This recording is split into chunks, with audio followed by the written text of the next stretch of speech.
Hi there, I'm Sandy Allnock. Welcome to my YouTube channel, where today I'm talking about Tomoe River paper. And I said, yes, Tomoe, which is how you say that word. I have been saying Tomoe for years, and it's Tomoe. It's a Japanese paper. It's thin, very lightweight, as you can see, and very smooth. It's 52 GSM, which is lighter weight than copio paper. There is a 68 GSM that is on the way to me, probably going to arrive at my door as soon as I click upload onto YouTube, because it's supposed to be here. But I'm going to share that in my Open Studio Zoom call tomorrow, so more on that in a few minutes. But it's not been loved anymore by those who used to use this paper a lot for pen and ink work. You can see there's some feathering there, and those who are purists get very upset with feathering. But it doesn't bother me all that much for the drawing purposes that I use it for. But you can see it's thin paper. You can see through it. You can trace things with it. So if you have a sketch of something and you want to make a cleaner line version of it, you can do that. You can use it for Bible journaling, which is primarily what I've used it for until now. Might be doing some different things with it. But I've got 3 elephant drawings to share, and you can zoom to any one of them using the timestamps you see on the screen if you only want to see one of them. But why not see all of them? Because they're all fabulous drawings. And each one of them has different properties that they take advantage of in the paper. And the paper is affected in different ways. So I'll talk about some of the pluses and the minuses of each one, things that you might want to be aware of, and things that you might be excited by. So I hope that this video will be helpful. If you are confident enough that this is going to be a good video, hit the like button. I keep forgetting to ask people to do that. Please hit the like button because it helps YouTube to know that this is interesting content. And you could subscribe if you haven't already, because now you can see a little peek into the kind of artwork you'll get here on this channel. So I hope you will subscribe.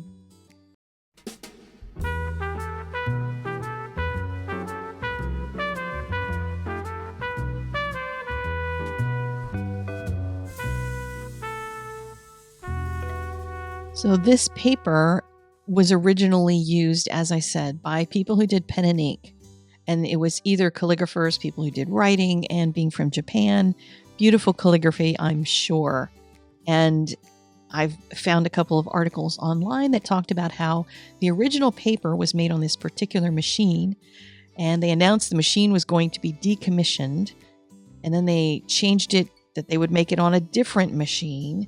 And then that machine got decommissioned and they weren't going to make it at all. And then they sold the rights to make the paper to the current maker of the paper. But each of those iterations has changed the qualities of the paper, at least a little bit, if not a lot. But you can still do pen and ink work on it. You can still draw on it, and I do.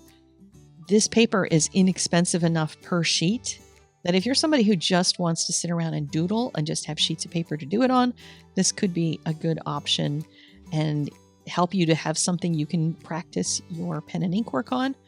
But I wanted to show you this with liquid because it has a few challenges with it. I don't know if it always did because I haven't used it as long as the calligraphers did, but you have to be careful how much water you use with it. I've used it with actual watercoloring on it when I do Bible journaling, because I can take a sheet of this. It's so thin. I can put it in my Bible as a tip-in, just glue it into the page and have a watercolor page without adding a lot of weight to my Bible, because this feels like Bible paper.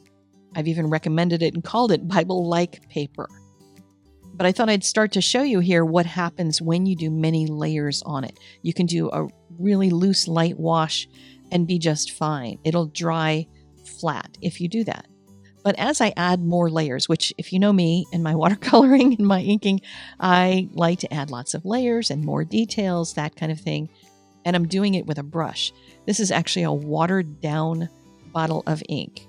It used to have pure black, carbon black ink in it. And when it was pretty much empty, I just put water in it. So it's now a wash type of ink. But you can see the paper start to buckle. And the more water you put on it and the more you keep going, the more it will buckle. For Bible journaling, I just take the piece of paper after it's dry and I iron it between a couple of sheets of paper. And it does cement those little wrinkles in there, but it at least doesn't make your paper feel like it's a super wrinkly thing in your Bible. But just so you know, water does do things to it because it's paper. That's just what happens to paper. Next, let's talk about graphite on Tomoe River paper. The paper is really smooth, and you might think that might not be all that great because a lot of times you want your pencils to have a little friction on the paper so that the pigment is pulled off of the edge of the pencil. That's the joy that I have when I work on things like Stonehenge because it's got a good texture to it. But this paper is a little surprising in that its smoothness makes it work with the pencil in really great ways with a lot of techniques that I love to draw with. So I can use a 9B pencil like this with just barely touching the surface and get my blocking in of the shapes of the figure really easily because it just works so nicely. My pencil it's a joy to draw on. It's just very smooth. But I can also increase the pressure and start to get dark lines. And I can use techniques to get really rich blacks in my drawing and a really good value range. Some papers don't do that really well. This one does a great job with it. It's also really inexpensive. And I've had some parents tell me their kids love to draw, but they can't keep, 1,500 sketchbooks that their kid goes through. And this is a good paper for parents like that because you're giving your kid a stack of paper and then you can just pull out a couple of drawings that you want to save for them for the future so they remember what they used to draw. But this paper uses techniques like powdered pigment really well. You can use a nail file or a tea strainer or something to create the grated pigment on the paper and then move it around with something like a cotton ball or a Q-tip or a blending stump. Then you can draw over top of it, add darker values. You can erase out of it and get lighter values.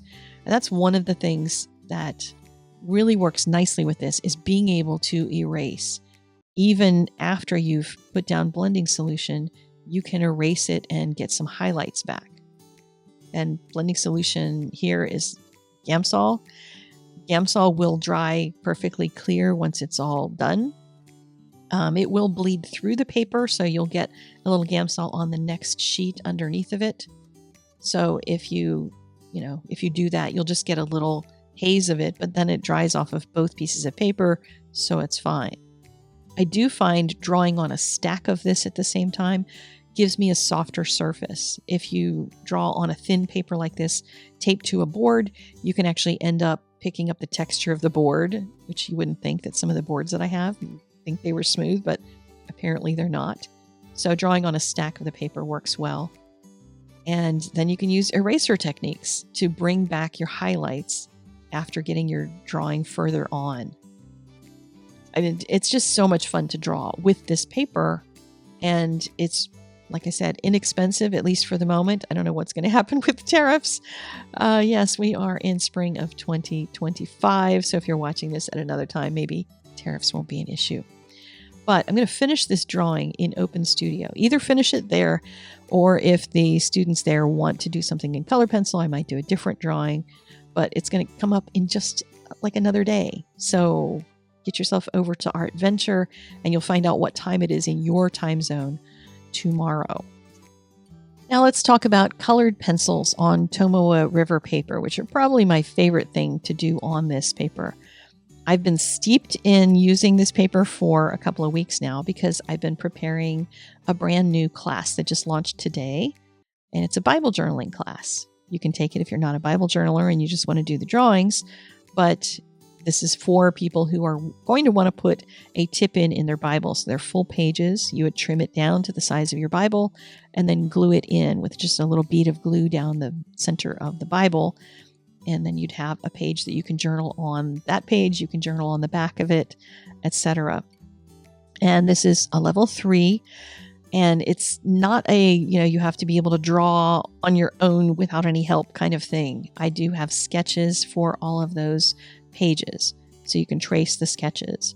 And I even talk about ways to adapt the sketches when we go through the lessons in class. But there's some expectation that you have some facility with colored pencils. So that's why it's a level 3. This one is not in the class. Sorry about that. But it's one that I decided to do an elephant in colored pencil in the style of the ones that are in the class, because the class just has all these cutesy animals. And here I just wanted to show you a sample of the kinds of things that you can do on this paper, but also things that you can do in the class. Layering colors is really fun on this paper because it does accept multiple layers like other papers do. And it does hit a limit. Like everything, every paper is going to hit a limit for how much pigment it can handle and how much you can erase. But one of the things I did want to do here was see, could I get something to be really dark and then erase out of it after having used blending solution on it? Because I haven't really pushed it all that far, and I thought, let me see if I can really do that. I also wanted to mix some grays with blues and pinks to see what would happen if I tried to make an animal that's supposed to be gray, but give it a flavor of some other colors. So if you are somebody who's using your kids' pencils, or you got yours at the grocery store or the drugstore, you might want to upgrade your pencil quality a little bit. I do find Prismacolors are more pigmented than some of my other brands, even my really expensive artist brands on this paper and on Bible paper. I'm just kind of surprised by that. But I'll be using Prismacolors in the class, and I'm using Prismacolors here. So you can get more intensified color with any of these brands using Gamsol blending solution and stuff, because that does it to most pigments.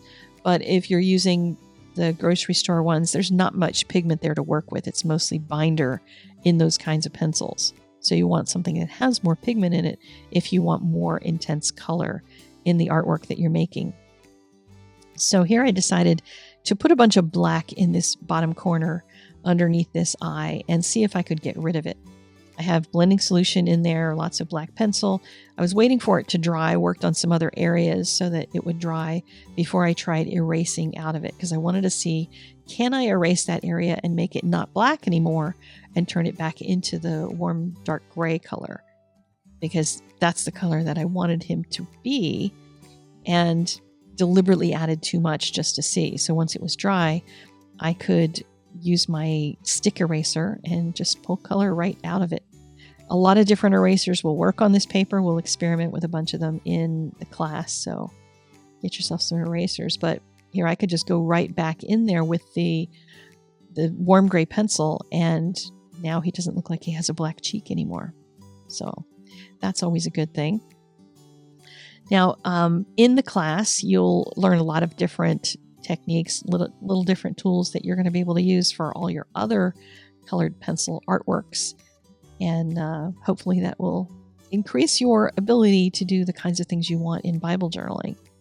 And if you haven't tried this paper, I think even that is going to be a treat, simply because you'll learn things that you can do on your regular Bible paper, because those same techniques will work. You don't have to have this paper in order to do that. But as I said, you can do column artwork for the class, for your lessons. It doesn't have to necessarily be full pages, so you can do smaller ones as well. But I figured bigger ones are more fun because we can get more detail into them and see more of the little fine details. Now for this balloon, I decided to try something so I could show you a little more of what Gamsol does to the paper. And it'll do this to various effect and various levels with other papers. I really juiced up my cotton ball in my container. I keep it in a container so I don't spill it. And then there's a cotton ball in there, so even if I tip that over, I'm not going to do anything more than tip a damp cotton ball on the desk. But you can see how much of the liquid is in there because you can see through it. You can use a heat gun or hair dryer if you need to, but for the most part, it'll dry quickly, so you don't have to worry about it. But you can see on the back whether or not it's still wet. I try to heat it from a distance, if at all possible, quick zap close up, but then let it go slowly. And you can erase back out of it, not to white. As you can see, that top highlight there didn't go all the way to white. I haven't tried an electric eraser, my battery operated one, on Tomoe River paper, simply because that is harsh on paper. So if you're like me and you don't want to potentially drill a hole in your paper with a spinning eraser, you just use a softer eraser. And if you need a white hot highlight, then I recommend a Copic Acrea pen. It's a paint pen that made the first half of the word remember on that balloon.